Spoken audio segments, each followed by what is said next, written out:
తెలంగాణలో గత 24 గంటల నుంచి కురుస్తున్న వర్షానికి వరంగల్లో పలు లోతట్టు ప్రాంతాలు జలమయమయ్యాయి. అలాగే మరి మన వరంగల్ భద్రకాళి చెరువు నిండు కుండను తలపిస్తుంది. ఒక్కసారి మనం విజువల్స్ చూడవచ్చు.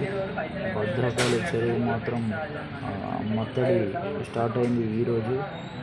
చిన్నగా మత్తడి స్టార్ట్ అయింది. అలాగే అధికారులు మాత్రం లోతట్టు ప్రాంతాల ప్రజలు అప్రమత్తంగా ఉండాలి. టోల్ ఫ్రీ నెంబర్ కూడా కలెక్టర్ చెప్పారు.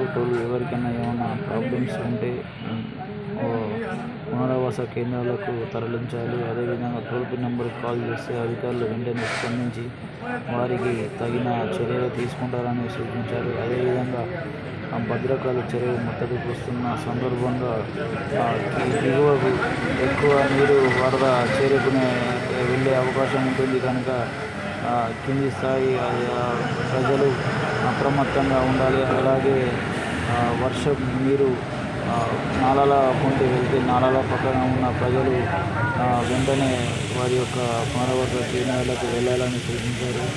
మరి ఒక 3 రోజులు ఈ వర్షం ఇలాగే కురిసే అవకాశం ఉంది కనుక ఈ భద్రకాళి మత్తడి పోసే అవకాశం ఎక్కువగా ఉన్నందున అందరూ అప్రమత్తంగా ఉండాలని ప్రజలకు సూచించారు.